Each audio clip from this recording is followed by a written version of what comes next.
In a dusty Texas auction yard, a forgotten horse trainer hides in the shadows, carrying the weight of a tragedy that destroyed his life.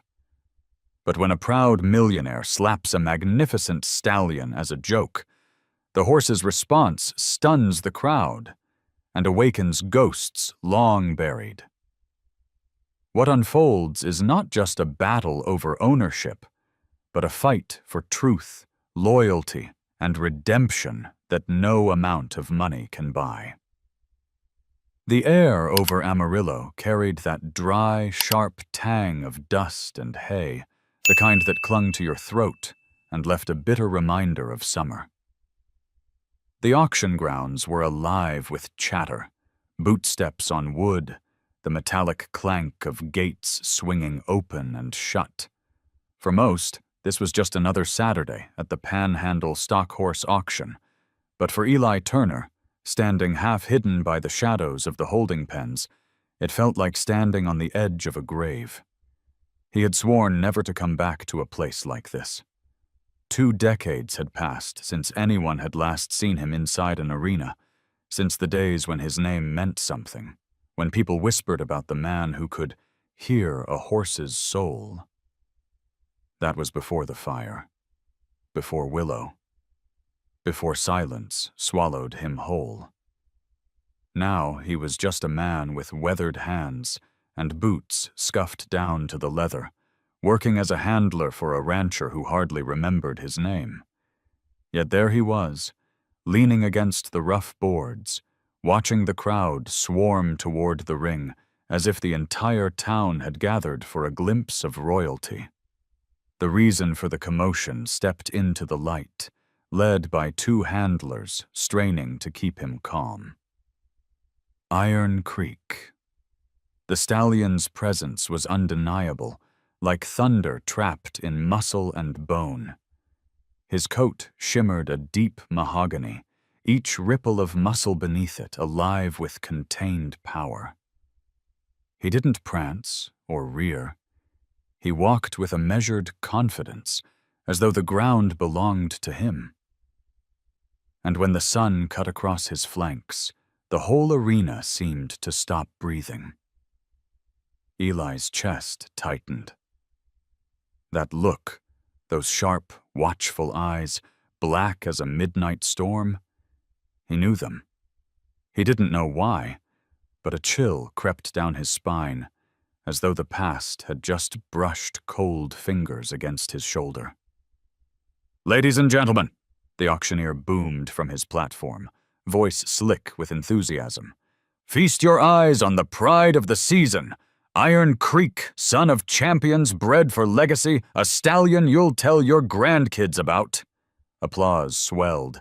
Shouts of appraisal ricocheted through the rafters. Money filled the air like perfume, intoxicating, greedy. People leaned forward, hungry not just for the horse, but for the prestige that came with owning him. Eli stayed rooted in the shadows. He hadn't clapped, hadn't moved, but inside, something stirred. It was the same gnawing ache that had driven him away from the world all those years ago. The ache of remembering.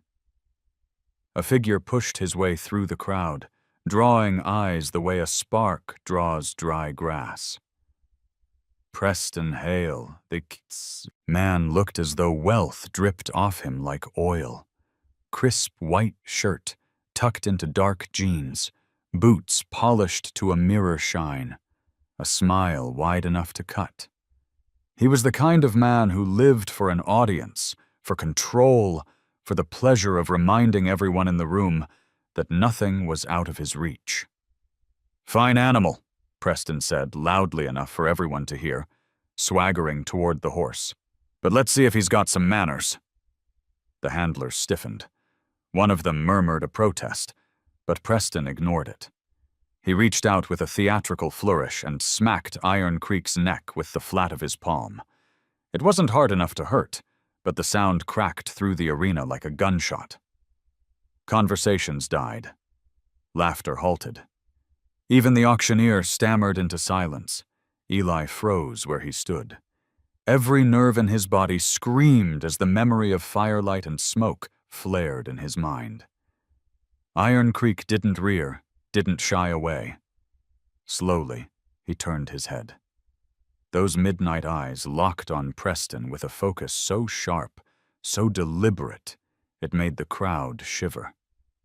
There was no panic in that stare, no wild fear. Instead, it was steady, old, almost human. Preston laughed, though the sound rang hollow in the silence. "Tough guy, huh?" he muttered. He took a step back, but his grin wavered. The crowd leaned in, captivated.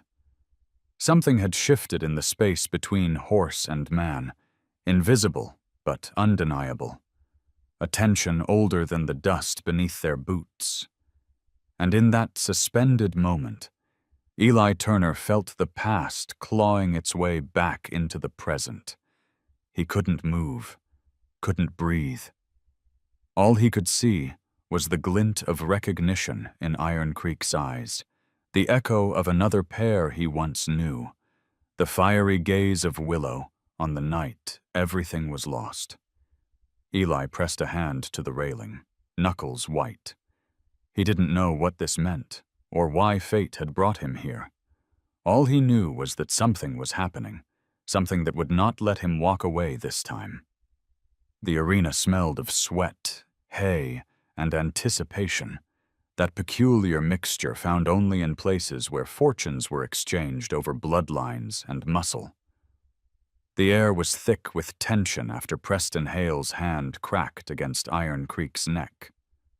The sound still seemed to hang there, echoing across the rafters, echoing inside Eli Turner's chest as though someone had struck him instead.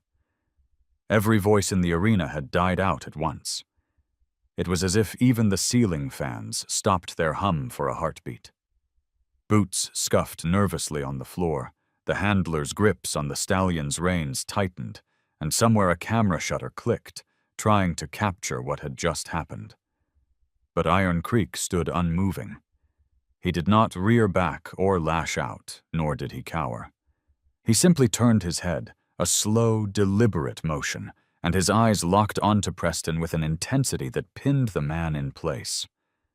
Those eyes, black, sharp, and filled with something ancient, did not blink. They did not waver. A ripple spread through the crowd. Whispered voices collided like restless wind.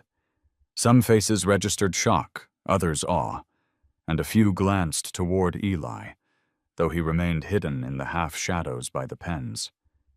He was stiff, like a man bracing against a memory too heavy to carry. Preston shifted under that gaze.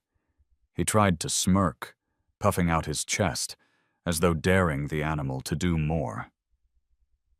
"What's the matter? Never been disciplined before?" His voice rose in mockery, but it rang thin, and no one laughed with him. Instead, Iron Creek stepped forward. Just one step. Deliberate, heavy, measured. The sound of his hoof striking the packed dirt rang out louder than any applause. The stallion's head lowered slightly, his muscles taut beneath the mahogany coat that shimmered under the lights. He wasn't threatening. He was calculating. The crowd sensed it, something uncanny, like the horse was reading the man, weighing him. For Eli, the sight cut too deep. He had seen that look before. Long ago, in the eyes of Willow, on the night the storm came, when lightning split the sky and fear tore through the stables. He remembered the way she stood against the thunder, proud and unyielding, even as chaos swallowed the world around her. Now, standing in that arena, he felt time collapse into one unbearable moment. His throat tightened, his breath shallow. Martha Collins, the auction manager, stood frozen near the fence line. She had seen countless stallions brought into this arena, temperamental broncos, nervous colts, fiery mares, but never anything like this. The control, the stillness, the eerie intelligence radiating off Iron Creek made her chest tighten. She caught herself whispering, "He's holding back." Preston barked a laugh, desperate to break the silence. "Come on, folks, it's just a horse. Don't act like he's the president." But his voice faltered, and his eyes darted toward the handlers as if to confirm that the stallion was still restrained. No one responded. The audience's gaze had already shifted, drawn irresistibly toward Eli. They seemed to notice him for the first time. The weathered man in the shadows, his jaw clenched, hands curled tight at his sides. His presence, once invisible, now commanded silent attention. He didn't look at them. His eyes were locked on the stallion, as if tied by an invisible thread. Samuel Reed, the old veterinarian, leaned on the fence with arms crossed, studying both man and horse. He had known Eli back in the days when Willow made her mark on the circuit. He recognized that look, the one Eli was giving now. It wasn't just recognition. It was reckoning. He narrowed his eyes, feeling a knot form in his chest. The handlers tugged on Iron Creek's reins, coaxing him to move, to pose for the buyers. But the stallion remained still, gaze unbroken, hooves rooted to the ground. For those who had spent their lives around horses, the meaning was clear. This was no ordinary defiance. This was choice. Eli felt sweat trickle down his back. The memory of fire roared in his ears, wood crackling, rain pounding, a scream swallowed by the storm. 20 years of silence, of trying to bury the truth, suddenly surged to the surface. His vision blurred, but he forced himself to breathe, gripping the railing until the wood bit into his palm. Iron Creek blinked once. The spell seemed to loosen, but only slightly. The horse turned his head away from Preston, and for the briefest second, his gaze found Eli in the shadows. The crowd didn't notice. They were too focused on Preston's rattled bravado. But Eli felt the air leave his lungs. It was as though the stallion had seen straight through him, into the ashes of that night, into the hollows he had carried for half his life. The connection burned like recognition, and it shook him to his core. The auctioneer, clearing his throat, tried to bring the spectacle back under control. "Well, folks, let's move along, shall we? Opening bids for Iron Creek, the finest specimen you'll find this side of the Mississippi." His voice cracked, failing to mask the tremor of unease. But the arena wasn't the same anymore. The slap had done more than sting. It had shifted the ground, woken something in the stallion, and cracked open wounds buried in Eli's soul. The crowd knew it. They could feel it in the way the air hung heavy, in the way even Preston seemed smaller now, diminished under the silent weight of a horse's stare. Eli tore his eyes away, finally pulling back from the railing. He wanted to leave, to escape before the past swallowed him whole again. But his legs wouldn't move. Deep down, he knew it was already too late. The past wasn't coming for him. It was already here. The crowd began to stir again, murmurs returning to fill the silence left by Iron Creek's stare. The auctioneer tried to rally the room, his voice sharp and hurried, but the energy was different now. The slap had left a mark on more than the horse's hide. It lingered in the air, heavy and unspoken. People shifted in their seats, unsure of what they had just witnessed. Eli Turner remained pressed against the rough boards of the holding pen. His knuckles were white, his breathing shallow. He couldn't shake it. The way the stallion had turned, the way those eyes had found him in the shadows. Not Preston, not the handlers. Him. Eli. It was impossible. And yet it was undeniable. Those eyes dragged him backward through years, into a night he had spent half his life trying to bury. The storm had rolled in fast that evening, lightning cutting jagged scars across the Amarillo sky. Rain fell in sheets, drenching the pastures until the soil turned to black mud. Eli remembered running through the downpour, boots slamming against the ground, the thunder of hooves in panic. Willow had been the fire of his soul, a mare as fierce as she was beautiful, a chestnut blaze that seemed born from the storm itself. She had carried him to victories, made his name echo in arenas across Texas. People said Eli didn't just train her. He spoke to her, understood her in ways no one else could. That night, the barn door had been left open by mistake, or maybe it was fate. A flash of lightning, a clap of thunder, and chaos erupted. Horses screamed, hooves pounded, wood splintered. Eli had sprinted toward Willow's stall, his heart thundering louder than the storm. He could still see it in his mind, the way her eyes locked onto his in the dark, wild but trusting, even as smoke began to rise. And then the collapse, the flames swallowing her body, the sound of her final cry tearing through his chest like a blade. They told him later that the foal hadn't made it either, that the unborn promise of her bloodline died with her in the fire. Eli had believed them. He had no choice but to believe them. For 20 years, that was the story he lived with, the wound that never healed. And yet, staring now at Iron Creek, standing regal in the auction ring, Eli felt the scar split open. The stallion's gaze was not just piercing, it was familiar. It was Willow's. That same fire, that same unyielding spirit. Martha Collins noticed the change in Eli from across the arena. She had worked at the auction house long enough to recognize more than horses. She recognized grief. She remembered the night of the fire, too.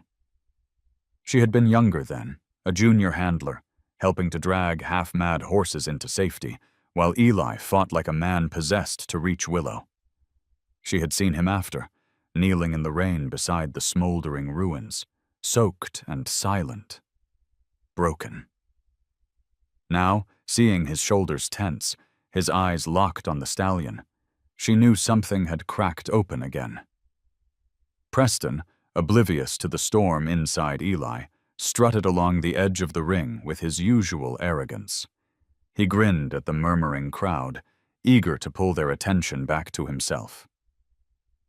"Y'all are too jumpy," he barked. "It's just a horse. Fine one, sure, but he ain't the Messiah. Money's what matters here, and I've got plenty of it." He laughed, but it came out sharp, brittle. Even he seemed unsettled, though he'd never admit it. Samuel Reed had edged closer, too, leaning heavy on the fence, his weathered face shadowed beneath the brim of his hat. He had seen Iron Creek before the auction, examined the stallion's legs, his teeth, his gait. He remembered thinking there was something unusual about the way the horse carried himself. Calm, aware, too measured for a stud his age. Now, watching him fix his gaze first on Preston, then on Eli, Samuel's stomach turned with a suspicion he had not dared to voice. Eli forced himself to step back, to breathe. But memory surged, refusing to let go. He heard the crack of the burning beams again, felt the heat of the fire, the sting of smoke in his lungs. He heard his own scream as he called Willow's name, the desperate cries, swallowed by the storm. The ache in his chest was unbearable, as if time itself had folded, dragging him into that night once more. Iron Creek shifted in the ring, muscles rippling like coiled thunder. The handlers tugged nervously, but the stallion wasn't resisting. He was watching. Always watching. His head dipped slightly, almost imperceptibly, as though acknowledging something Eli himself had yet to accept.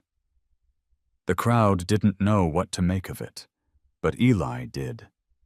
He didn't understand how or why, but deep in his gut he knew. There was a piece of willow standing in front of him. He clenched his fists, fighting against the rush of tears that threatened to surface. The past was clawing at him, and with it came a single, terrible question.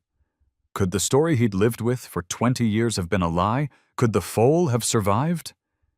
His breath caught as Iron Creek's ears flicked forward, his eyes narrowing, as if answering a thought Eli hadn't spoken aloud.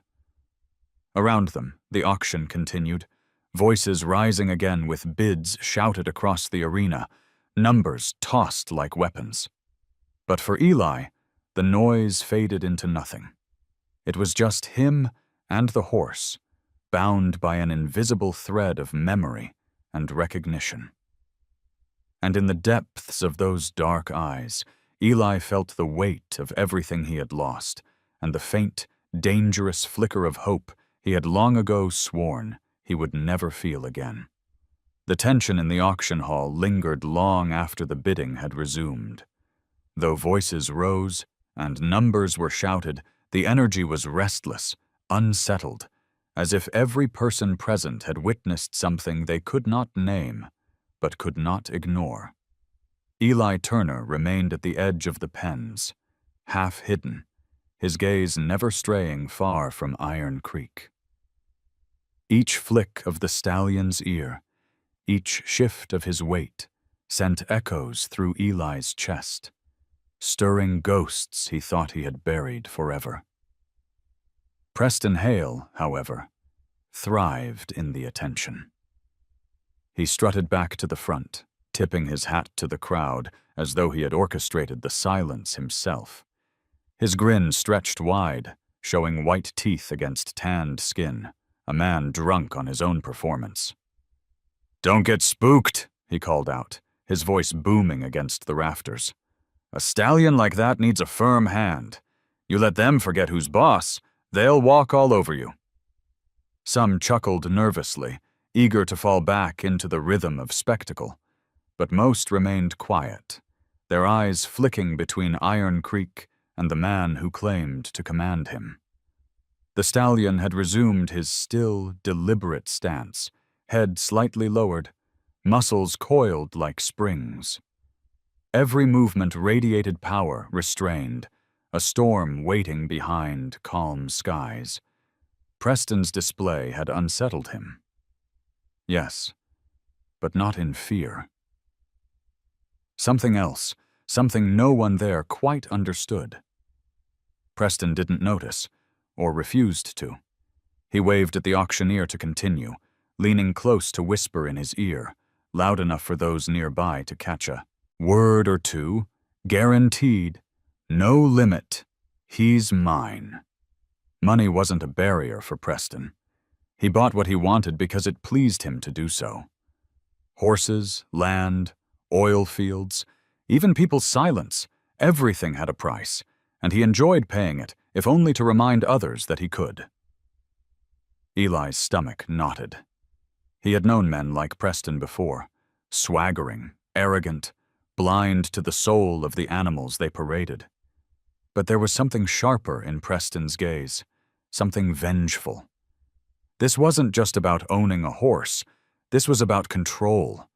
And Eli knew, in a way he couldn't yet put to words, that Iron Creek would not submit to being anyone's ornament. Martha Collins circled the edge of the crowd, her sharp eyes missing nothing. She saw the discomfort ripple through the buyers, the way hands that once twitched eagerly toward bidding cards now hesitated. Wealthy men and women exchanged whispers, some shaking their heads, others glancing at Preston with unease. Martha had worked this circuit long enough to know when a reputation was faltering. Preston's slap, meant as a show of dominance, had instead planted seeds of doubt. Samuel Reed leaned against the rail near Eli, his arms crossed, his face unreadable. The old vet had seen more horses than most men had seen sunrises, and he knew when something didn't add up. Iron Creek wasn't behaving like a young stud bred only for show. His reactions were too precise, too restrained. Samuel's gaze drifted to Eli, noting the way his hands trembled slightly at his sides. He remembered the fire, too, though he had never spoken of what he found in the aftermath. That night had left scars on all of them, visible and invisible alike. Preston's voice carried again, cutting through the murmurs. "I'll take him," he declared, as though the auction were already finished, as though his word were law. "Doesn't matter the cost. A horse like that belongs in front of the cameras, not rotting in some pasture. My ranch will make him a star." The arrogance in his tone twisted something in Eli's chest. A star. That wasn't what Willow had been. That wasn't what this horse should be. Horses weren't trophies, weren't possessions to be flaunted. They were lives, spirits, connections forged in sweat and trust. Eli wanted to shout it, to tear down Preston's smug grin with the truth, but the words stuck like thorns in his throat. Too many years of silence. Too many years of running. Iron Creek shifted again, the light catching his coat in a blaze of red-brown. His gaze swept the crowd, but returned inevitably to Eli. For the second time, Eli felt pinned, exposed beneath those dark eyes. His heart slammed in his chest, each beat a reminder of the night he lost everything. He could almost smell the smoke again, feel the sting of rain mixing with tears on his face as he knelt by the ashes. The handlers tugged nervously, sensing the stallion's focus. "Easy, boy," whispered, though his voice shook. Iron Creek flicked an ear, but didn't move, his attention fixed elsewhere. Martha caught the exchange, her breath catching. She remembered Eli's story, though most had let it fade into rumor. To see him here, in this moment, staring down a horse that looked back with uncanny recognition, it was as if the past had walked straight into the present. She whispered under her breath, "Dear God, not again." Preston noticed none of it. He stood taller, puffed with victory already. "Bring the papers," he barked, snapping his fingers toward the auction staff. "Let's make this official." His grin widened, blind to the shifting tide of the crowd around him. Eli turned away, pressing his palms against the rough wood of the rail, fighting to steady his breath. He didn't want to be seen, didn't want to be dragged back into the world that had broken him. And yet something deep inside told him he couldn't walk away. Not this time. Not with that stallion standing there like a living shadow of everything he had lost. Samuel's voice, low and steady, broke through his thoughts. "You see it too, don't you?" Eli didn't answer, but his silence spoke louder than words. The bidding resumed, Preston's name called out, his price unmatched. But the murmurs didn't stop. Something had shifted in that arena, something bigger than money, bigger than Preston Hale's swagger. And Eli Turner knew, as he stared back toward Iron Creek, that his life had just stepped out of the ashes and into the light, whether he was ready or not. The Amarillo sun was beginning its slow descent, the light slanting golden through the high windows of the auction barn, yet the room still buzzed with unsettled energy. Preston Hale's booming laughter and bold declarations filled the space, but beneath them, murmurs drifted like an undercurrent, buyers whispering to one another, handlers muttering about what they'd seen.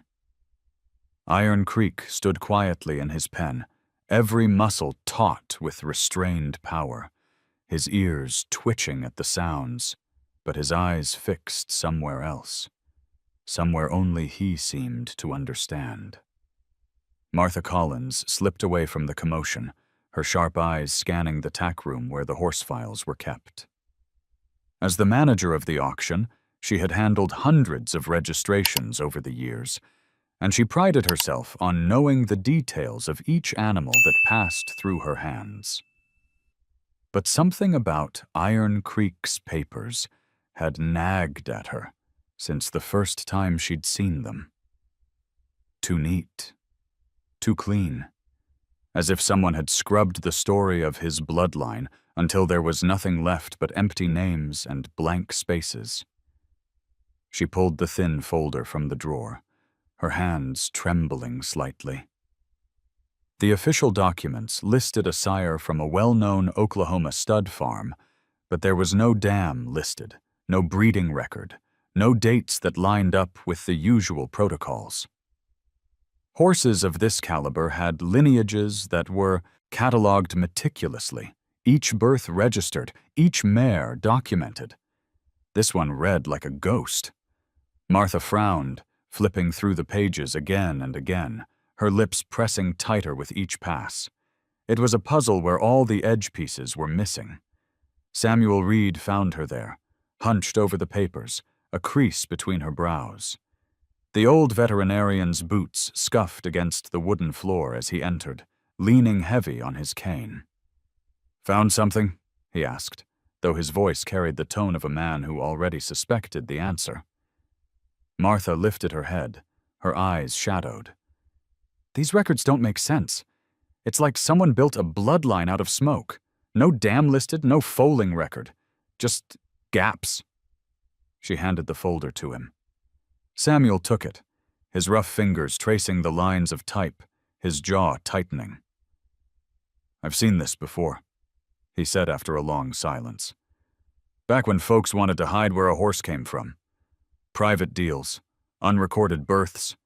Sometimes it's about money, sometimes pride, and sometimes—" He trailed off, his gaze flicking toward the arena where Iron Creek stood. "Sometimes it's about something else entirely." Eli Turner lingered by the open door, drawn by the sound of their voices. He hadn't meant to eavesdrop, but the mention of hidden bloodlines stopped him cold.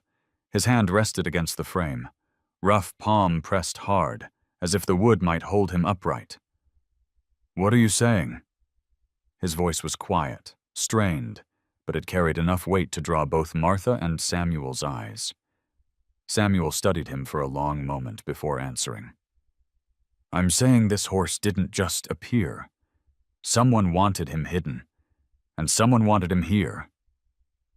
Eli's gaze shifted back to the stallion, his breath catching as he noticed something he hadn't before.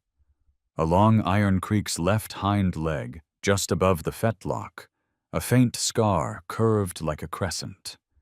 It was small, nearly invisible beneath the sheen of the stallion's coat, but Eli knew it instantly. His heart stumbled. He had seen that mark before, on the foal that had stumbled from Willow's stall the night of the fire, wild-eyed and trembling. Eli had reached for him in the storm, rain slick on his palms, only to lose him in the chaos. They had told him the foal never survived, that the smoke and the flames had taken him before dawn. He had believed them because it was easier than believing the alternative, that he had failed both mother and child. Now, staring at that faint scar, the ground shifted beneath him. Memories surged, unbidden. The heat of the flames, the sound of cracking timbers, Willow's frantic eyes locked on his until the end, and behind it all, the faint, desperate cry of a foal, swallowed by storm and fire. His chest tightened until he thought it might crush him. Could it be? Could Iron Creek be more than just a horse with a powerful stance and strange eyes? Could he be the living proof that the past had not died in those flames? Martha saw the change in Eli's face, the way his jaw clenched and his eyes glistened. She wanted to ask, but the weight in the air warned her to wait. Samuel, however, followed Eli's gaze and saw the scar. His lips pressed into a grim line, his suspicions now rooted in something more than guesswork. In the ring, Preston Hale laughed again, loud and brash, his words echoing through the rafters. "That horse is mine, folks. He'll look fine on my ranch, front page of every magazine you can think of. Maybe I'll parade him down Main Street just to remind y'all who's king around here." The crowd gave him only tepid chuckles, their eyes darting uneasily toward Iron Creek, then back to the papers Martha still clutched. Eli turned slowly away from the stallion, his mind spinning. 20 years of silence, of self-imposed exile, of believing the past had been buried with Willow's ashes. Suddenly, none of it felt true. The papers were wrong.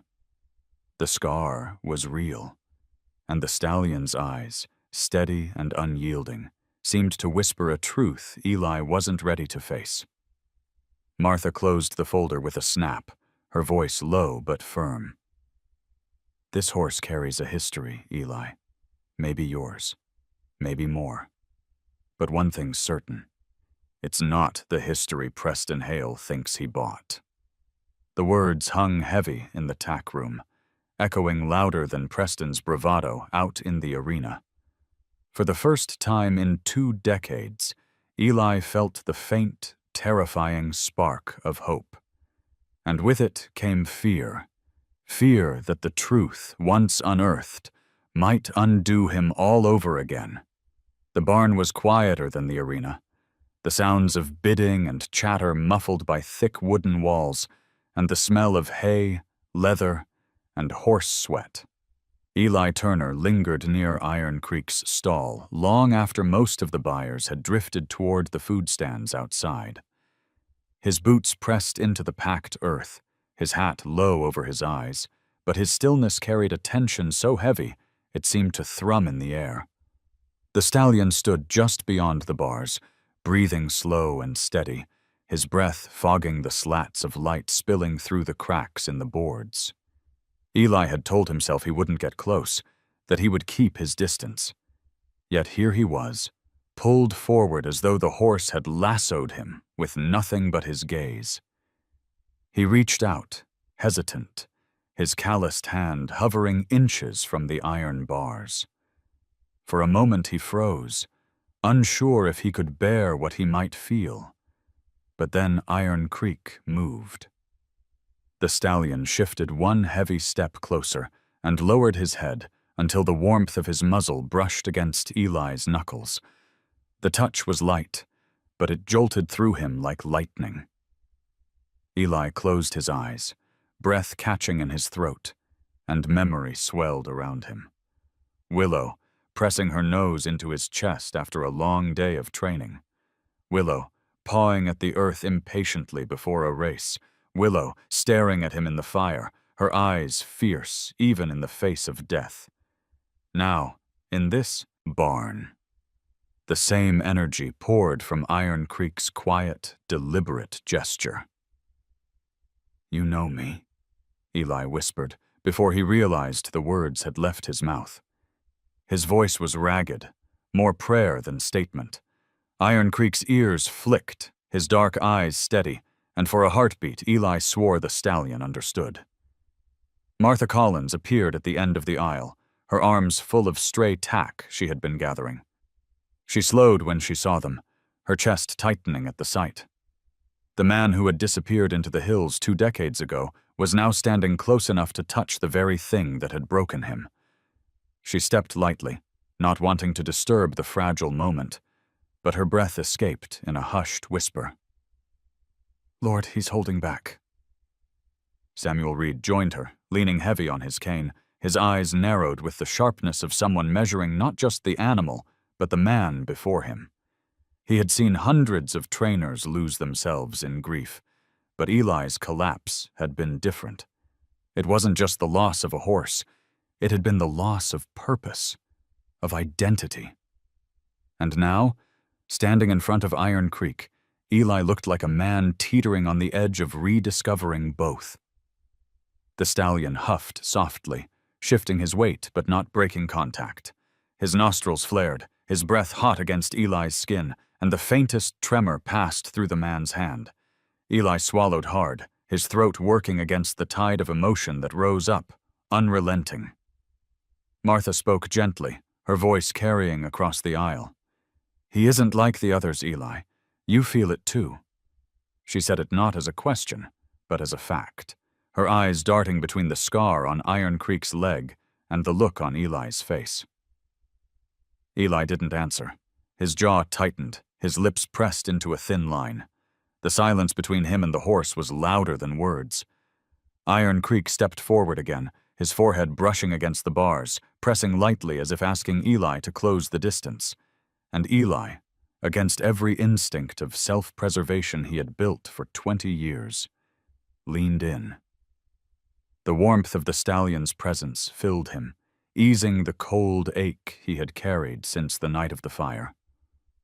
From outside, Preston Hale's laughter echoed through the barn walls, brash and overconfident, cutting through the fragile moment like a blade. "He'll fetch a fine price," Preston boasted to anyone who would listen. "By tomorrow, Iron Creek will be mine, and he'll know who owns him." His words dripped arrogance, but they carried the sharp edge of a man who needed control more than admiration. Eli flinched at the sound, pulling back slightly, but Iron Creek held his ground. The stallion's ears twitched toward the noise, then flattened briefly before he returned his gaze to Eli.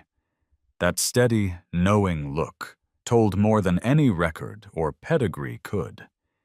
Eli saw defiance in it, not the wild rebellion of an untamed colt, but the calm rejection of a spirit too strong to be bent by arrogance. Samuel cleared his throat, his voice low. "A horse like him doesn't just obey papers and signatures. He chooses." The weight of his words settled over them, undeniable and dangerous. Martha nodded, her eyes flicking toward Eli. "And it looks to me like he's already made his choice." Eli's heart thudded painfully in his chest. He wanted to deny it, to push away the hope that threatened to unravel the life he had built out of silence. But the truth pressed against his palm, breathed against his skin, stared at him with eyes too familiar to ignore. He closed his hand slowly, gently brushing Iron Creek's muzzle, and in that fleeting contact he felt it. The bond he thought had died 20 years ago had been reborn. The sound of footsteps thundered down the aisle, pulling them back into the present.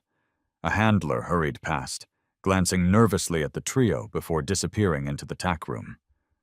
The world hadn't stopped, no matter how much it felt like it should have.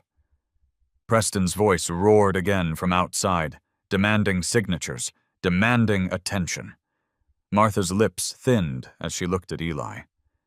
"This won't end here. He'll fight for that horse like he fights for everything else. Loud, dirty, and with money. You'd better be ready." Eli didn't respond.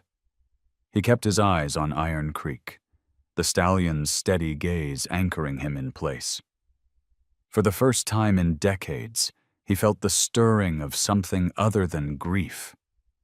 It terrified him as much as it steadied him. Hope.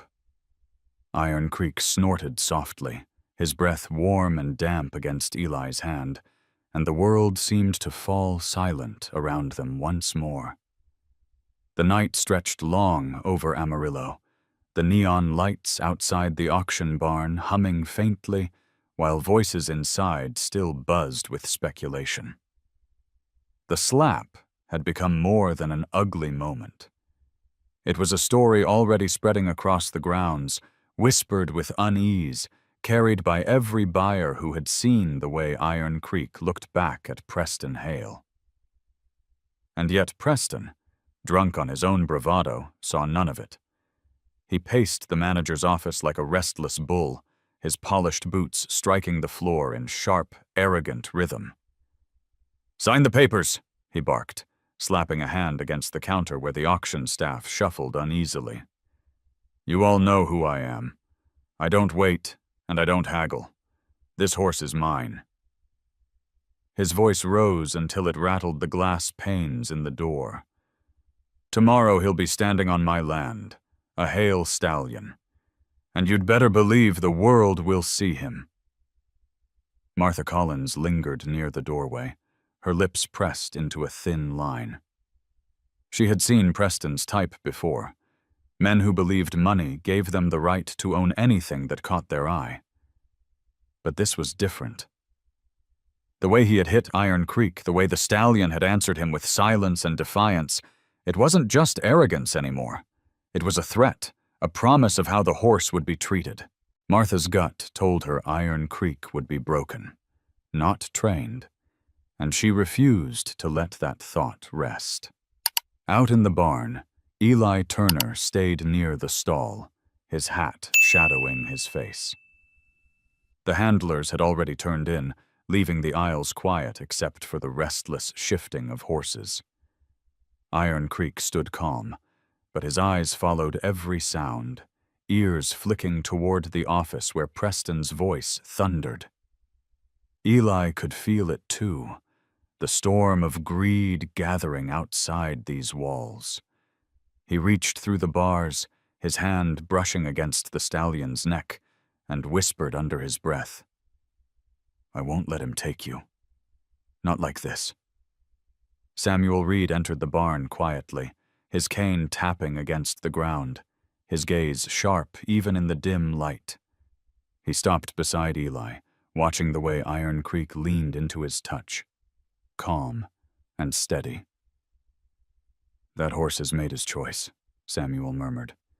"But choice won't matter much when papers and lawyers get involved. Preston's not the kind of man to back down. He'll make it ugly." Eli didn't look up, his voice low.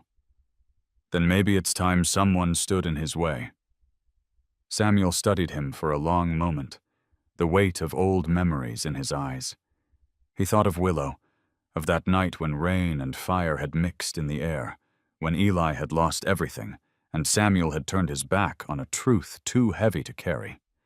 He had watched Eli fade into silence after that, a man hollowed out by guilt. Now, with Iron Creek before him, Samuel saw a spark of the old fire returning. Preston's laughter rang out again from the office, sharp and mocking. He had gathered 2 of his lawyers by now, men in blazers too clean for the dust of Amarillo. They spread papers across the counter, their pens scratching like knives carving into wood. "By morning," Preston crowed, "this stallion's future will be stamped with my name. Doesn't matter who thinks otherwise." Martha slipped into the barn, her footsteps quick, her face tight with urgency. She carried the folder of Iron Creek's records pressed against her chest, her knuckles white. "He's moving fast," she said, her voice hushed, but sharp. "If those papers go through, Iron Creek will be his before anyone can raise a hand to stop it. And once he's on Preston's land, no one will see him again." Eli turned, his gaze hard. "Then we need something stronger than his money. Something the board can't ignore." Samuel's eyes narrowed. "Proof. Real proof of who this horse is. Where he came from." Martha nodded quickly. "The papers are wrong. Too clean, too many gaps. But gaps alone won't stop Preston. We need blood, lineage, something undeniable." Silence stretched, filled only by the slow, steady sound of Iron Creek breathing. Then Samuel spoke, his voice gravel low. "I've still got it. A sample. From Willow. Took it years ago, before the fire. Never told anyone." Eli's head snapped toward him, his eyes blazing. "You kept that?" His voice was sharp, almost angry, but beneath it was something else, hope clawing its way through disbelief. Samuel nodded once, heavy and solemn.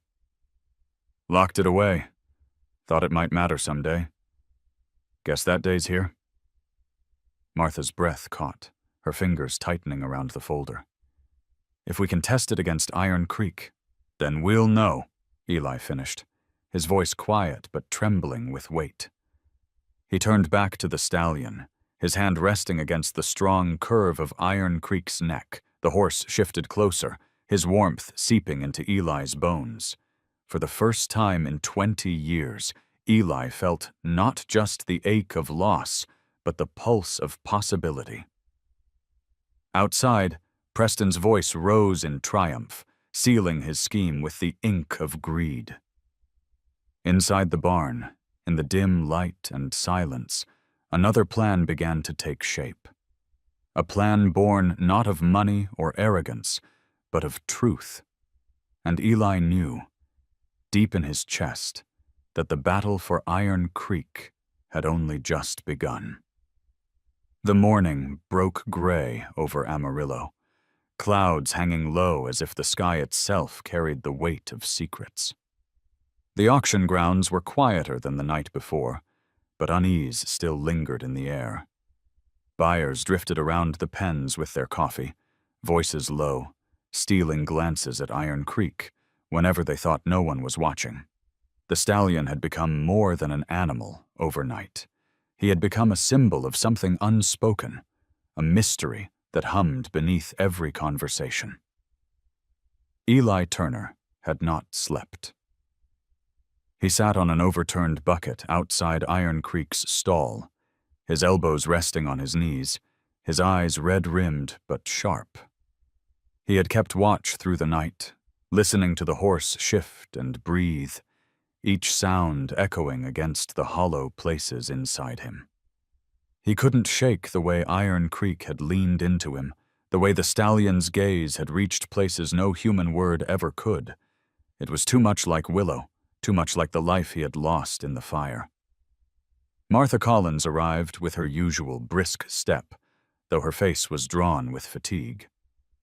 She carried a thermos of coffee, which she set down beside Eli without a word. He nodded his thanks, though his hands never left the bars of the stall. She followed his gaze and felt her chest tighten. Iron Creek stood calm, his massive body relaxed, but his eyes alert, ears swiveling toward Eli as if waiting for his next breath. Samuel Reed appeared not long after, his old truck rattling into the lot. He walked slower these days, his cane biting into the dirt, but his presence carried a gravity that quieted the space around him. In his hand, wrapped in a faded cloth, he held a small metal case. He placed it gently on the tack room table and exhaled heavily, as though setting down more than just weight. "This is it," Samuel said, his voice gravel deep. "Blood sample from Willow. Took it before the fire, back when she was at her prime. I don't know why I kept it all these years. Maybe I knew something like this would come." Eli turned to him, his face caught between disbelief and raw emotion. "You kept a piece of her," he whispered. His throat tightened, and for a moment he looked as though he might break. Samuel nodded solemnly, his eyes heavy with things left unsaid. Martha opened the case carefully, revealing a small vial, its label faded but still legible.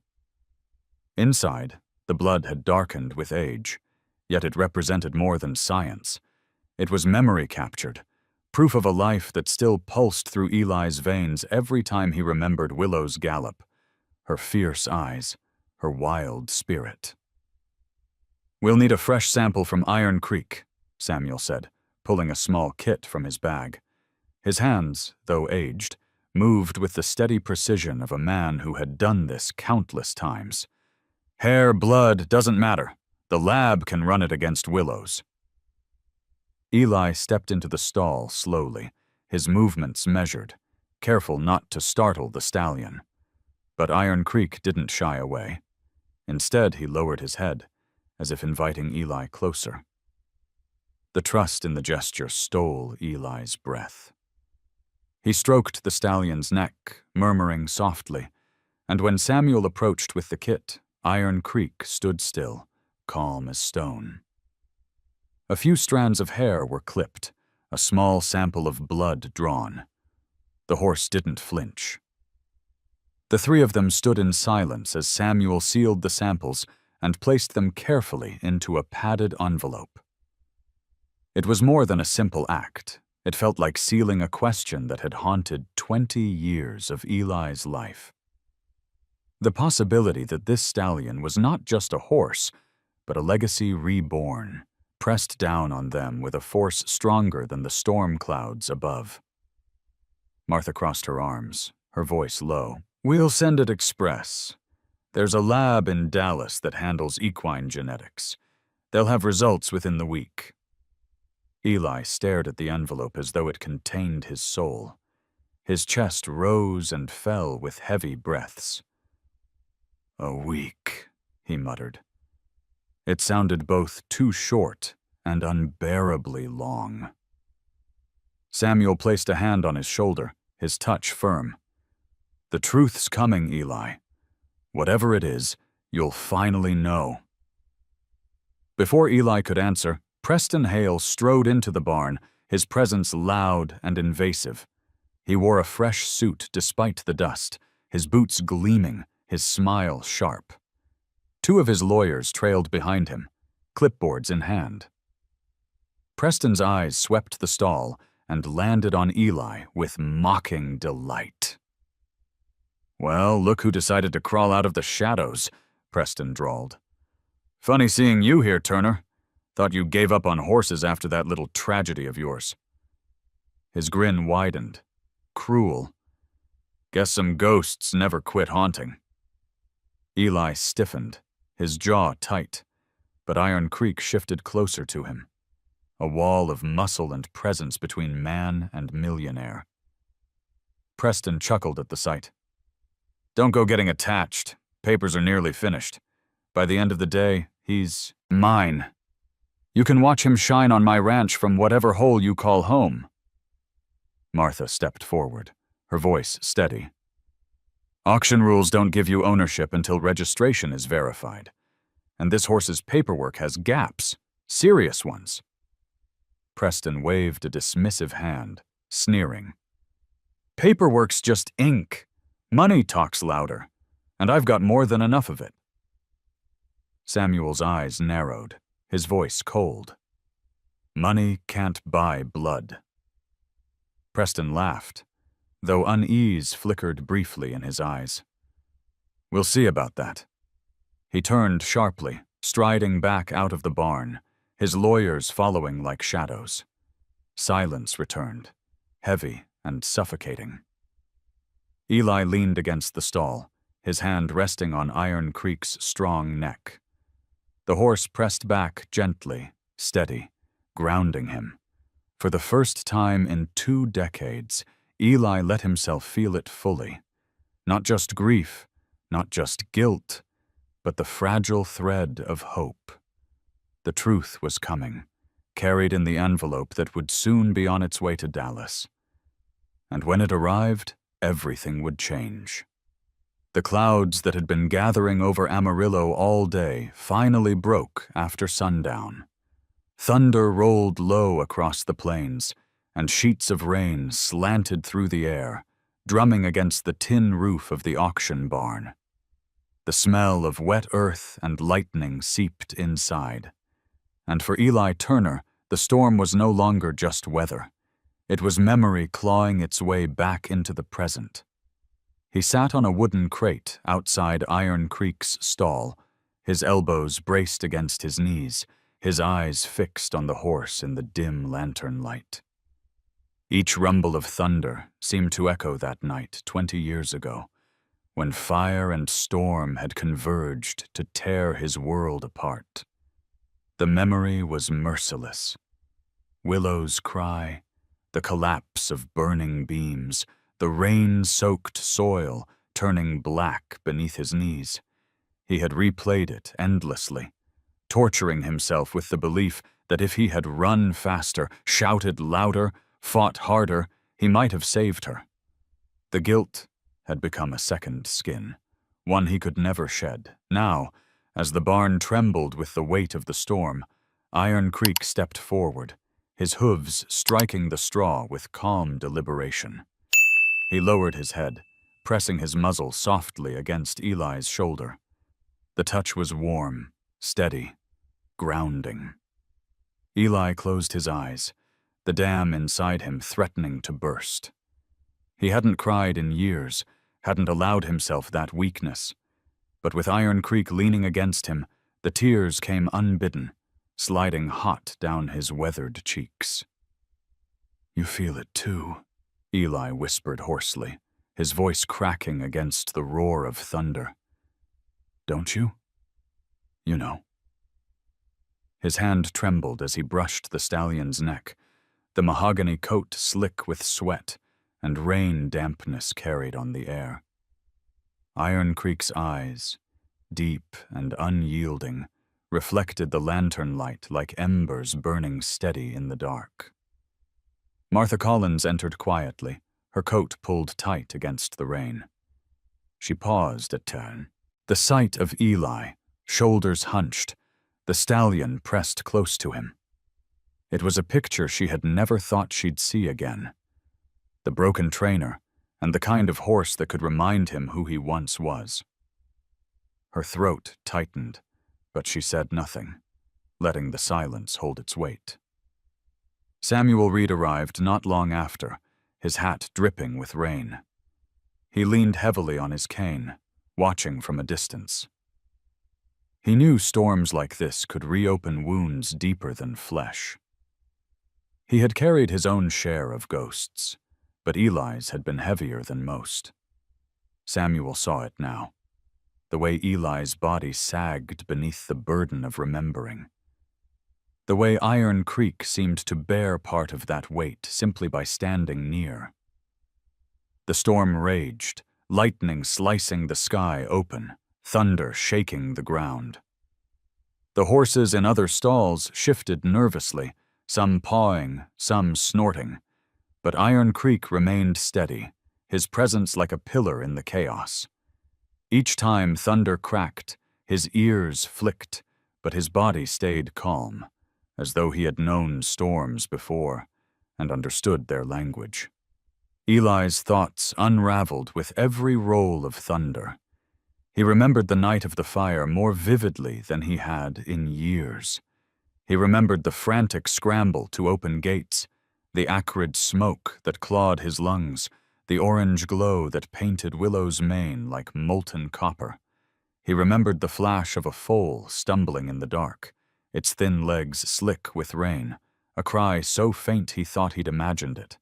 Then the collapse of the roof, the heat forcing him back, the moment when hope died in the smoke.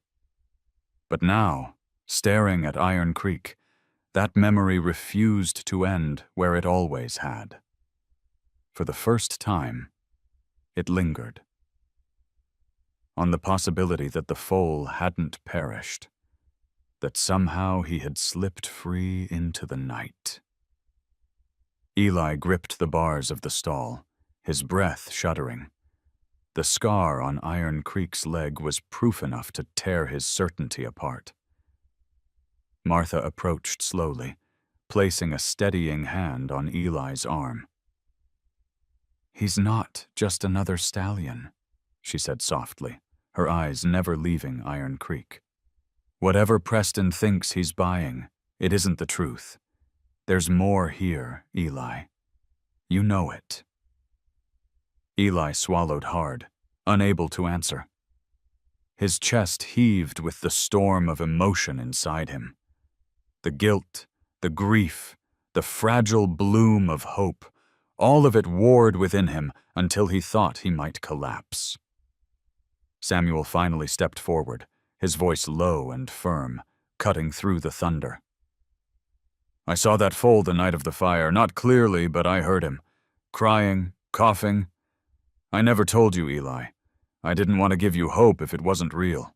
But now," he gestured toward Iron Creek, "now I can't ignore it. Neither can you."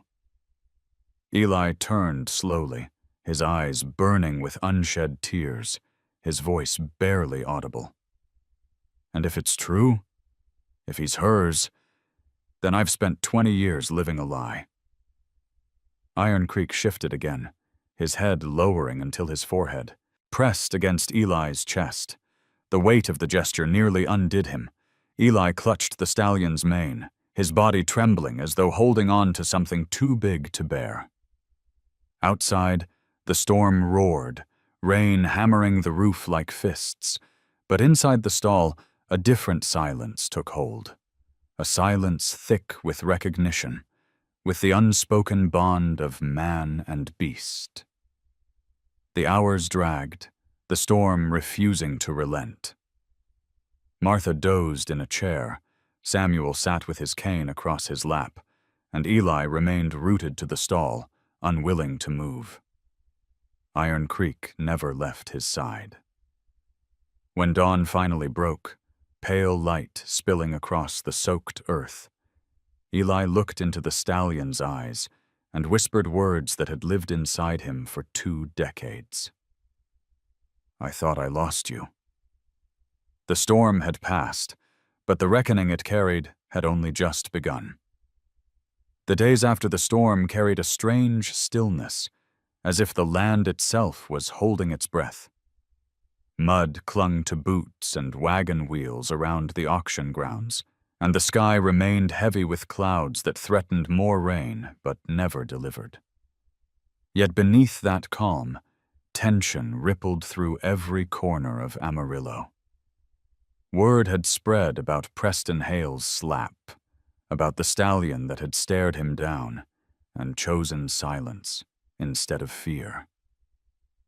Buyers whispered in diners, ranch hands talked in hushed tones while stacking hay, and through it all, Eli Turner moved like a man caught between the past and the edge of something he could not yet name. Iron Creek stayed close to him whenever he lingered by the stall. The stallion's presence was unyielding, steady as a heartbeat, his dark eyes watching Eli with an intelligence that unsettled him. Each time Eli met that gaze, he felt the weight of Willow's spirit pressing against the hollow places inside him. The memories, once unbearable, now came softer. Her gallop across open fields, the way she leaned into his hand, the fire in her eyes when storms rose. And now those same flames lived in Iron Creek. Undeniable. Martha Collins returned from town one afternoon carrying a thick envelope. Her boots splashed through the puddles as she strode across the yard, her jaw set. Samuel Reed followed slowly behind her, his cane biting into the mud, his face grim. Eli stood outside the stall, brushing Iron Creek's coat, when Martha approached and held the envelope out. It came, she said simply. Her voice was tight, as if she didn't trust it to hold steady. Eli stared at the envelope, his breath catching. His hand stilled against the brush, and Iron Creek shifted, sensing the change in him. Samuel leaned against the fence, his eyes on Eli. You've waited 20 years for this truth, he said. Don't run from it now. Eli's fingers trembled as he tore the seal. The paper inside rustled softly, a sound louder than thunder in his ears. He unfolded the report, his eyes scanning the lines, though his vision blurred with the weight of it. Then he found the words. Clear and undeniable. Positive match. Willow's bloodline confirmed. His chest tightened until he could barely breathe. The brush slipped from his hand, falling forgotten into the straw. He pressed the paper against his thigh, his jaw locking as a sob tried to break free. He had told himself not to hope, had buried it deep, but here it was in black and white. Iron Creek wasn't just any stallion. He was hers. He was Willow's. Martha reached out, her hand on his arm, steady and warm. "It's real, Eli," she said gently. "He's her legacy. He's yours." Eli closed his eyes, the dam breaking. Tears slipped free, hot against his weathered cheeks, and his shoulders shook with the release of 20 years of silence. Iron Creek lowered his head, pressing his muzzle into Eli's chest, the weight of his presence anchoring him. Eli clutched the stallion's mane, the sobs tearing through him raw and unrestrained. For the first time since the fire, he let himself grieve fully, not just for what he had lost, but for what had returned. Samuel turned his face away, his own eyes glistening. He had carried this secret too long, let it fester like a wound. Watching Eli break and mend in the same moment cut him deep, but it was the truth Eli deserved. The silence that followed was sacred, broken only by the slow rhythm of Iron Creek's breathing. When Eli finally lifted his head, his eyes were red but fierce with something new: resolve. He looked at Martha, then Samuel. "Preston can't have him. Not now. Not ever." Martha nodded, her jaw tight. "Then we'll fight. Papers, courts, whatever it takes. We have proof now." As if summoned by defiance, Preston Hale's voice rang out from the yard, loud and mocking. He strode across the mud in a tailored coat, his boots spotless despite the muck, his lawyers trailing behind like shadows. His smile was wide, but his eyes glittered with irritation. "Well, well," Preston drawled. "Looks like the old ghost found his tongue again. Don't matter what you think, Turner. The stallion's mine. I paid for him, signed the papers, and by law, he belongs to me." He slapped the side of the stall with a sharp crack that made other horses jump, though Iron Creek stood his ground. Eli stepped forward, the DNA report clenched in his fist. His voice was low but steady. "You didn't buy a trophy. You tried to buy a bloodline that isn't yours. This horse isn't just ink on a page. He's living proof, and you'll never own that." Preston's smile faltered, his jaw tightening. For the first time, he saw the weight of the storm gathering against him. Martha's fire, Samuel's silence, Eli's unyielding stare, and Iron Creek standing tall as though ready to defy him all over again. The yard fell quiet, eyes turning toward the confrontation. The storm had passed, but another was breaking, and everyone knew it. In Eli's hand, the paper shook not with fear, but with conviction. 20 years of loss had come full circle, and now the fight for Iron Creek was no longer about ownership. It was about redemption, about justice, about a bond that no amount of money could erase. Iron Creek shifted, stepping closer to Eli, his muzzle brushing the man's shoulder as thunder rumbled faintly in the distance. Eli laid a hand on the stallion's neck, steadying them both, and met Preston's glare head-on. For the first time, Eli didn't feel like the broken man who had fled into silence. He felt like the trainer he once was, the man Willow had made him, the man who understood that some legacies were carved in fire and blood and could never be bought. The morning after the DNA results were confirmed, the air around the auction grounds was sharper, colder, as if the whole town had caught wind of the storm about to break. Whispers followed Eli wherever he went, men tipping their hats respectfully now, women lowering their voices when they passed him. His name, once forgotten, was back on tongues again.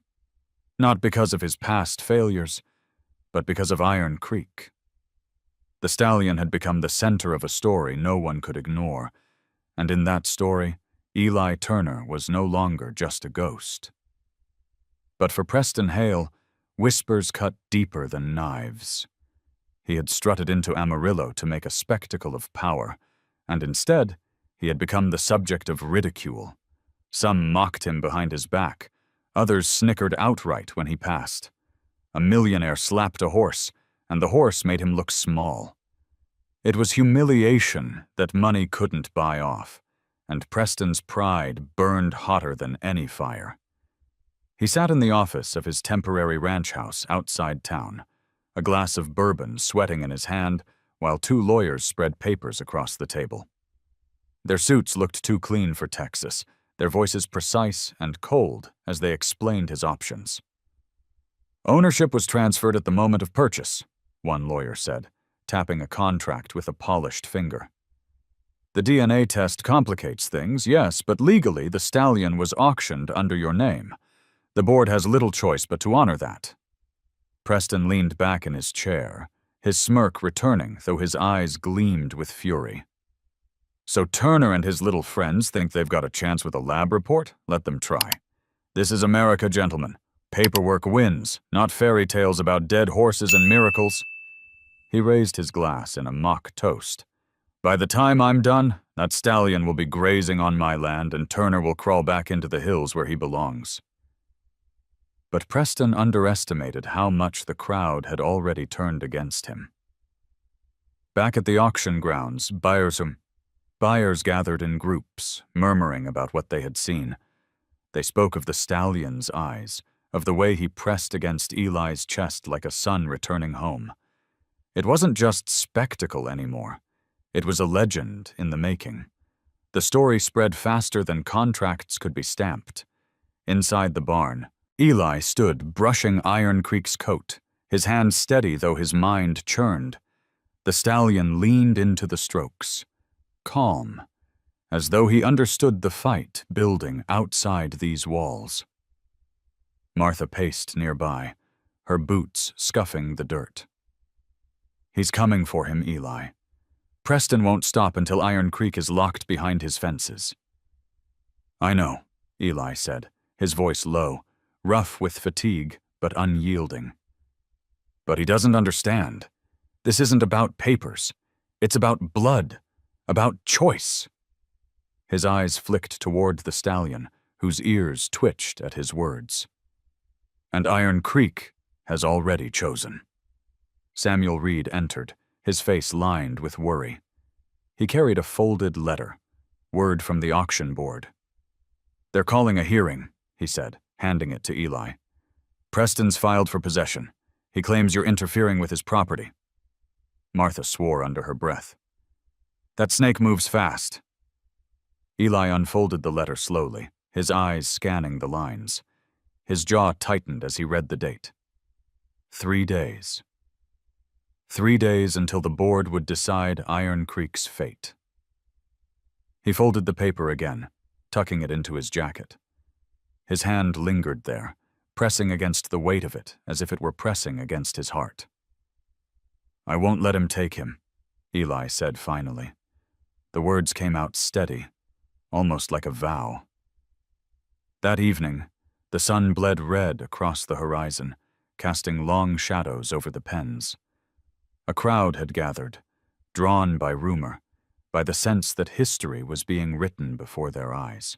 They watched from a distance as Eli led Iron Creek into the open yard, the stallion walking beside him without rope or halter, free yet unshakably loyal. Gasps rippled through the onlookers when Iron Creek stopped, pressed his head gently against Eli's shoulder, and stood there, calm and unforced. Preston arrived moments later in a black SUV, his lawyers stepping out like soldiers behind him. He strode into the yard, his papers raised like a weapon. "That horse is mine," he shouted, loud enough for everyone to hear. "By law, by contract, by money, whatever Turner thinks he has, it doesn't matter. He's mine." Eli turned slowly, his face lined with exhaustion, but his eyes burning with something fiercer than Preston's bluster. "You can wave your papers all you like," he said, his voice carrying clear across the yard. "But you can't buy loyalty, you can't buy blood, and you can't buy what this horse knows." At that, Iron Creek stepped forward, pressing his muzzle into Eli's chest again. The yard fell silent. Even Preston's lawyers shifted uncomfortably, their polished shoes scuffing against the dirt. In that silence, no paper in the world could outweigh what every soul there had just witnessed. Preston's smile faltered, rage flashing in his eyes. He pointed a trembling finger at Eli. "You'll regret this," he spat. "I'll bury you in lawsuits, drag you through courtrooms until you can't breathe. And when I'm done, that horse will still be mine." He turned sharply, storming back toward the SUV, his threats hanging heavy in the dusk. The crowd remained, watching Eli and Iron Creek stand together in the fading light. They saw something deeper than law or money, something sacred, unspoken. The whispers grew again, not of scandal this time, but of loyalty, of legacy, of a bond stronger than contracts. As the sun sank, Eli rested his forehead against Iron Creek's, his voice low enough only the stallion could hear. "Let him try. We've both faced worse storms, and this time I won't run." Iron Creek huffed softly, his breath warm against Eli's face, as if answering the vow. Together they stood, as night closed in, ready for the battle. Preston's pride had promised. The hearing day came heavy with heat, the kind that pressed down on the plains until the air shimmered like water above the dirt roads. The auction board had called for a gathering in the wide yard behind the barn, their long table set beneath a striped canvas awning that did little to soften the relentless sun. People poured in from every corner of Amarillo, not just ranchers and buyers, but townsfolk too, drawn by curiosity and the promise of a spectacle. They whispered as they gathered, trading stories of the slap, of the DNA results, of the quiet man who once was a legend, and the stallion who seemed to have stepped out of a ghost story. Eli Turner stood at the edge of the yard with Martha and Samuel beside him. He wore no suit, no polished boots, only the worn clothes of a man who had lived too many years in silence. His weathered hat shaded his eyes, but nothing could mask the tension in his jaw, the tremor of old wounds reopening. Beside him, Iron Creek shifted calmly, his ears flicking at the murmurs of the crowd. The stallion was not bound. No halter held him. He stood free at Eli's side, as though tethered by nothing but trust. Preston Hale arrived with noise and swagger, his black SUV rolling to a stop in a plume of dust. He stepped out in a spotless suit, his lawyers flanking him, their briefcases bulging with contracts. Preston's grin was wide, but his eyes were sharp, cutting over the crowd like knives. He relished attention, even if it was soaked in disdain. Raising the sheaf of papers high, he strutted toward the board's table. "This is the law," he declared, his voice booming. "This horse was auctioned under my name. I paid the price. Every contract, every registration, every stamp says he belongs to me. Turner is interfering with my property, and I demand it be corrected today." A low rumble of disapproval swept through the crowd, but Preston basked in it as though it were applause. He slammed the papers onto the table, the smack echoing beneath the awning. His lawyers nodded, voices ready to twist law into chains. Samuel Reed stepped forward, holding his cane like a staff, his voice gravel deep. "And what of blood, Preston? What of truth? This horse isn't just a line on a ledger. We have proof, DNA, lineage, the kind you can't buy with a pen or a stack of cash." He laid the sealed lab report before the board, his hand steady. The board members shifted, exchanging uneasy glances. They had lived long enough in Texas to know that horses were more than property, that some bonds couldn't be reduced to signatures. Still, they hesitated, their eyes flicking between the contracts and the DNA, between Preston's fury and Samuel's solemn weight. The crowd pressed closer, the heat of bodies thick in the air. Martha raised her voice, sharp and clear. "Look beyond the paper. Look at the horse. You all saw it. We all did. Iron Creek doesn't belong to Preston Hale. He never did. He's already chosen."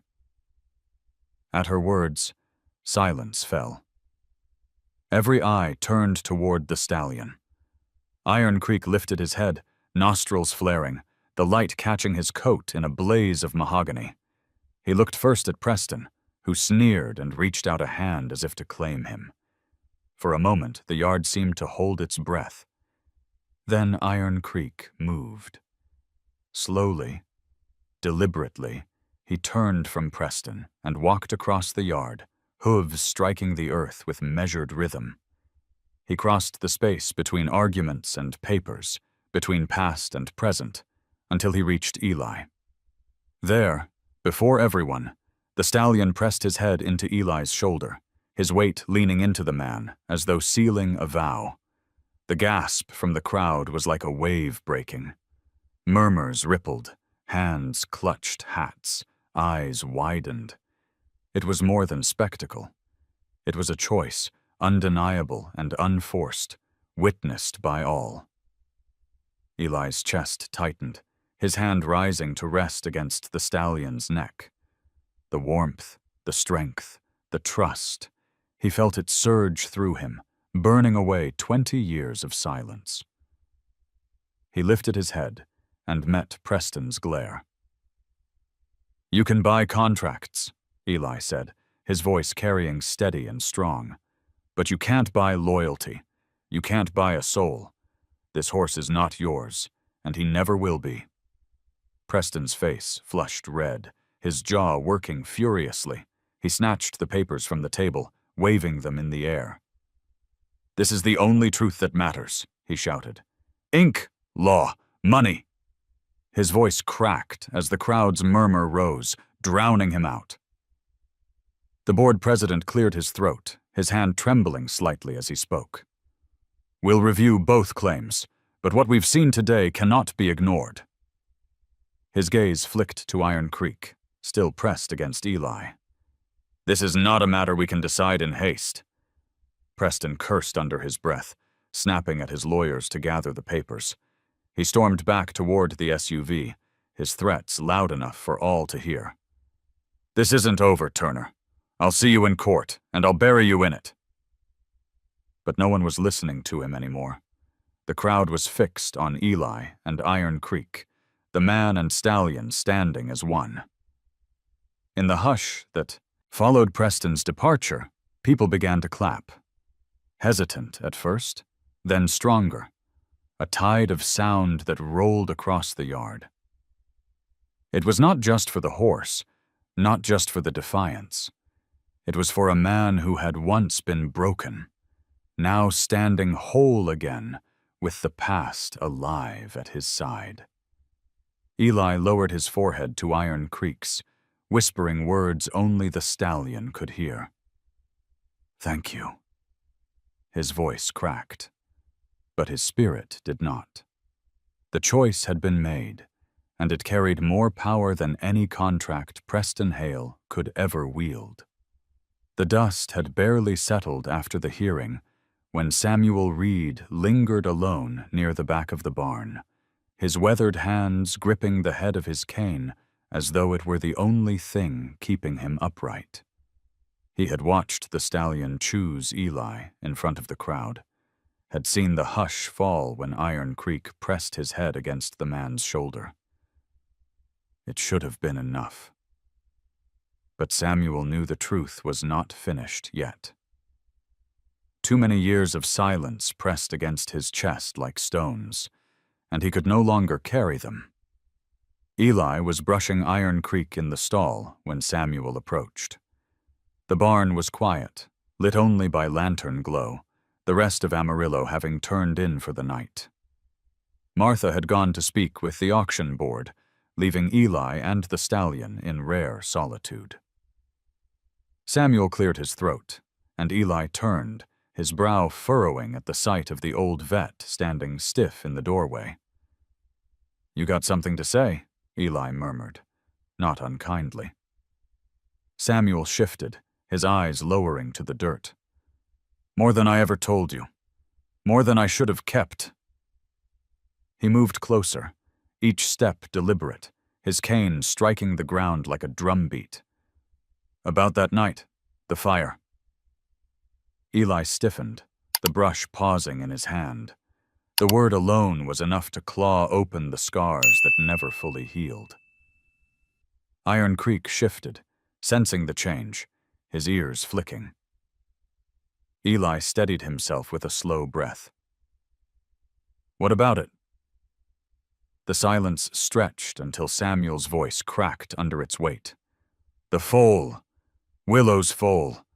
He didn't die that night." His words hung heavy, louder than thunder. Eli's hand dropped the brush, the clatter echoing against the stall's wood. His eyes snapped to Samuel, wide with disbelief and rage. "What are you saying?" Samuel swallowed hard, his throat working against guilt that had lived too long. "After the fire, when the barn was still smoldering, I went back. I heard something, faint, a cough, a cry. The foal was alive. Burned some, weak but breathing. I pulled him from the wreckage." His hands shook as he gripped the cane tighter. "And I hid him." The words slammed into Eli like a hammer. His chest heaved, his face twisting as decades of grief collided with betrayal. "You hid him? You let me bury myself thinking they were both gone." Samuel's eyes glistened. "You were broken, Eli. I thought it would kill you if you knew he lived.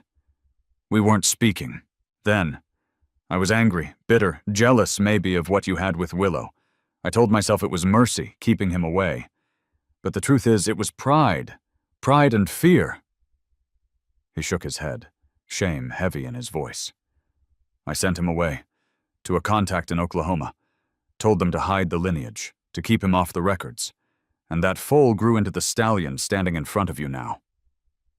Eli staggered back, his breath ragged. He pressed a hand to the stall rail, as though the wood were the only thing holding him upright. 20 years of mourning, of guilt, of silence, all of it twisted now into something sharper. Betrayal cut deep, but beneath it flickered something he couldn't yet name. Hope, fragile and furious. "You let me believe I failed her," Eli whispered, his voice raw. "You watched me drown in it. You watched me disappear into the hills, and you said nothing." Samuel's shoulders sagged, his old frame bent under the weight of his confession. "I was wrong. Every day since, I've known it. But I couldn't undo it. The more time passed, the harder it became. And now," he gestured toward Iron Creek, his eyes wet. "Now you see why I couldn't keep it any longer." Eli turned away, his chest heaving, his fists clenched. Iron Creek stepped forward, his breath brushing Eli's neck, grounding him in the moment. The stallion's quiet strength kept him from collapsing under the tide of anger and grief. He reached up slowly, resting a trembling hand against the horse's muzzle, clinging to the only piece of truth that mattered in that moment. The foal had lived. Willow's bloodline had survived. The silence between the men stretched, broken only by the horse's steady breathing. Finally, Eli turned back to Samuel, his eyes burning with fury and sorrow. "You took 20 years from me." "I know," Samuel whispered, his voice cracked under the weight of regret. "And I'll spend whatever years I have left trying to make it right. But don't let my sin steal this moment from you. He's here, Eli. He chose you. Don't waste what you've been given back." Martha re-entered then, halting at the charged air between them. Her eyes darted between Eli's clenched fists, Samuel's bowed head, and Iron Creek's steady presence. She said nothing, sensing words would shatter what little balance remained.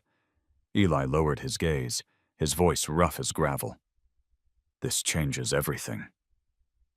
Samuel nodded, tears slipping down his lined face. It always did. The barn fell into silence again, the lantern flickering shadows across the walls. Eli leaned against the stallion, his chest rising and falling with the weight of a truth too heavy to carry and too powerful to deny. For 20 years he had lived in the ashes of a lie. Now, with Samuel's confession, he stood on the edge of something else entirely. Not just grief, not just betrayal, but the chance for redemption he never thought would come. The town of Amarillo seemed to hold its breath in the days leading up to the board's final decision. Every diner, every feed store, every corner where ranchers gathered hummed with the same conversation. Iron Creek, Eli Turner, Preston Hale. It was no longer just about a horse. It was about pride, legacy, and the kind of truth that cut deeper than money. Eli had become the reluctant center of it all. Wherever he walked, heads turned. Some tipped their hats in respect. Others whispered with awe, remembering the young trainer who had once been a legend. Now he stood taller, though the weight of Samuel's confession still pressed heavy on his shoulders. Iron Creek followed him like a shadow, free yet loyal, his presence reminding Eli with every step that the past wasn't lost. It had been waiting. Preston Hale, on the other hand, grew louder, more desperate. He stormed through town in his spotless truck, lawyers at his side, barking orders into phones and making threats loud enough for everyone to hear. He painted Eli as a meddler, Samuel as a liar, and Martha as a schemer. But the more he shouted, the less people listened. Stories of the stallion's choice, of the way he had pressed his head into Eli's shoulder before the whole town, spread faster than Preston's contracts. In saloons and barbershops, men spoke not of paperwork, but of loyalty. The board set the hearing for a Saturday afternoon, and by noon the yard behind the auction barn was overflowing. Families brought chairs, children perched on fences, ranch hands leaned against posts, all drawn to witness what felt more like a trial of souls than a legal dispute. The board sat at their long table, faces solemn, while Preston's lawyers stacked contracts in neat piles, their polished pens ready to carve signatures into iron. Preston stepped forward first, his voice booming with false confidence. "This is America," he declared, holding up a sheaf of papers. "Property was property. I paid my money, I signed my name, and this stallion is mine. Whatever stories Turner and his friends spin, whatever fairy tales they tell about ghosts and bloodlines, none of it matters. The law is clear." The crowd murmured, some nodding reluctantly, others shaking their heads. Preston's smile widened, mistaking the noise for support. He slammed the papers down in front of the board, the sound sharp as a whip crack. Then Samuel rose, leaning heavy on his cane, his old frame trembling but his voice firm. "The law isn't the only truth," he said, his words carrying across the yard. "This horse carries bloodlines that matter. We have the proof." He laid the DNA results before the board, his hand steady despite his age. "You can't erase lineage with money. You can't bury history with contracts." Martha stepped forward next, her voice strong, her eyes sweeping over the crowd. "You all saw it. Every one of you. Iron Creek isn't Preston's. He chose. He walked across this yard and laid his head against Eli. Turner's chest. That's more binding than any piece of paper." A hush fell, the memory of that moment alive in the air. People shifted, their eyes moving to Eli, who stood at the edge of the yard with Iron Creek at his side. The stallion stood free, no rope, no halter, his head high and his body gleaming in the afternoon sun. He looked every bit the creature of legend, a living bridge between past and present. Eli stepped forward slowly, the crowd parting around him. His voice, when it came, was low, but carried with the weight of truth. I buried myself 20 years ago, believing I lost Willow and her foal. I carried that grief like a stone on my back. But here he stands. Iron Creek is hers. He's mine. Not because of contracts, not because of money, but because of blood, and because he chose. He placed a hand on the stallion's neck, steadying himself. And I'll spend the rest of my life protecting that choice. Preston sneered, his face red with fury.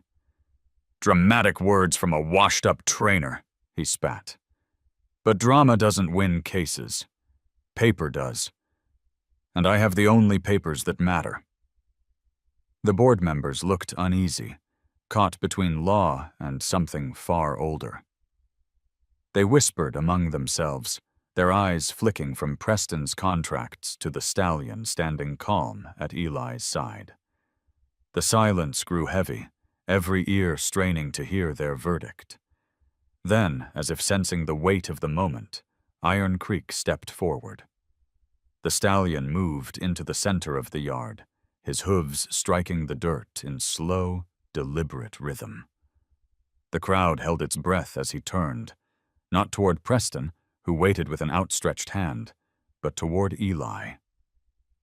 With regal certainty, Iron Creek lowered his head and pressed his muzzle against Eli's chest once more. The crowd erupted. Gasps, murmurs, then cheers filled the air. Hats flew into the sky, hands clapped, voices rose in unison. The choice had been made, clear and undeniable, not by contracts, but by the stallion himself. Preston's face twisted with rage, his lawyers scrambling to salvage dignity in the chaos. "This isn't binding," he shouted over the roar. "This means nothing. The board has to rule in my favor." But even as he raged, he saw the truth written on the faces around him. No matter what papers he waved, no one would stand behind him now. The board president finally rose, his voice firm though his hands shook. "We've heard enough. Ownership of Iron Creek cannot be decided on contracts alone. The evidence of bloodline and what we have all witnessed today is clear. The stallion's registration will be corrected. Preston Hale's claim is rescinded." The crowd erupted again, louder this time, their voices carrying like thunder across the plains. Eli closed his eyes, his hand gripping Iron Creek's mane, his chest heaving with relief and emotion. Martha wiped at her eyes, Samuel bowed his head, and Iron Creek stood proud, calm amid the storm of voices. Preston stormed toward his SUV, cursing and shouting, but the crowd barely noticed. His empire of money and arrogance had crumbled, undone not by men, but by the choice of a horse. And as he drove away in a cloud of dust, Eli stood in the yard, the stallion pressed close at his side, knowing the battle was over. Not won by whips, not by law, but by loyalty, by truth, by a bond that could never be bought. The days that followed the hearing unfolded with a quiet that felt almost sacred. For the first time in years, Eli Turner walked through Amarillo not as a shadow, but as a man whose name was spoken with respect once more. The story had spread beyond the auction grounds, beyond the town even, of a millionaire humbled, of a horse who chose his true master, of a legacy resurrected from ashes. Folks told it in diners over steaming coffee, in barns while pitching hay, in whispered awe around campfires. Iron Creek had become more than a stallion. He was living proof that truth outlives lies, that blood and loyalty are stronger than wealth. Preston Hale had vanished from the scene, his lawyers trailing him like vultures picking at scraps. His SUV was last seen barreling down the highway, dust trailing behind, his threats hollow echoes against the roar of the crowd that had turned its back on him. The town no longer spoke his name with fear, only with derision. For all his money and papers, he had been undone by something he could never control: a horse's choice and a man's quiet strength. Eli spent those days close to Iron Creek. He rose before dawn, as he had in the old days, brushing the stallion's coat until it gleamed in the first light. The work was slow, steady, grounding, and with each stroke of the brush he felt the weight of 2 decades lifting. Martha often joined him, her practical hands tending to tack and feed, her eyes softer now as she watched him reclaim the rhythm of his life. Samuel came too, leaning on his cane, his face lined not just with age but with regret slowly easing into relief. One morning, as the mist clung low over the fields, Eli led Iron Creek to a weathered trailer that hadn't rolled in years. The tires groaned, the rusted hinges protested, but it would serve. He hitched it to his truck, his movements deliberate, his heart thudding with purpose. Martha and Samuel stood waiting near the gate, silent witnesses as he loaded the stallion. Iron Creek stepped inside without hesitation, calm and steady, as though he knew where they were going. The drive was long and quiet, the back roads winding through open plains where the horizon stretched endless and golden. Eli kept one hand steady on the wheel, the other resting on the old gear shift, his eyes scanning the land that had once been his whole world. Memories rose with every mile, the thunder of Willow's hooves across these very fields, the warmth of her breath against his chest, the blaze of her mane in the sun. For years those memories had been knives. Now they felt like chapters of a story that had finally found its way back to him. When he reached the old Turner ranch, his chest tightened. The fences sagged, the pastures overgrown with tall grass, the barn a skeleton of what it had been. Yet the land breathed with memory, carrying the ghosts of what once was. Eli parked the truck and opened the trailer. Iron Creek stepped out slowly, nostrils flaring, ears pricked, his eyes scanning the expanse as if recognizing it. He trotted a few steps into the field, then broke into a canter, his muscles rippling, his mane whipping in the wind.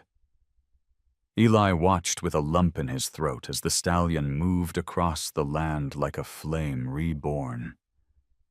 It was as if Willow herself ran beside him, her spirit alive in every stride. Martha stood quietly, tears slipping down her cheeks as she wiped them away with the back of her hand. Samuel rested a hand on Eli's shoulder, his voice low and hoarse. "She's here. You can feel it." Eli nodded, his eyes never leaving the stallion. "I can." His voice cracked, but there was no shame in it. Iron Creek slowed, then returned to Eli, stopping just inches from his chest. Eli stepped forward, pressing his forehead against the stallion's, closing his eyes as a flood of peace washed through him. His hands trembled as he whispered, "You found your way back. And so did I." For a long time they stood there, man and horse, bound not by reins or force, but by something far older. The crowd, the hearings, the contracts. None of it mattered now. What mattered was this moment, in the field where love had once been lost, and now was found again. As the sun climbed, its light turning the grass to gold, Eli felt whole for the first time in 2 decades. He wasn't the broken man who had walked away from the world. He was the trainer Willow had believed in, the man who understood that some bonds never die. They only wait. The circle had closed, not with endings, but with beginnings. And in that quiet field, under the rising sky, Eli Turner finally laid his ghosts to rest and stepped into life again. Hand in hand with the stallion who carried not just blood, but redemption. And now I want to hear from you. If you were there that day, would you have stood with the arrogant millionaire or with the horse who chose his true master? Drop a simple 0 if you stand with Preston, or 1 if you stand with Eli and Iron Creek. Don't forget to hit subscribe, because the next stories will take you even deeper into the unforgettable bonds between humans and animals.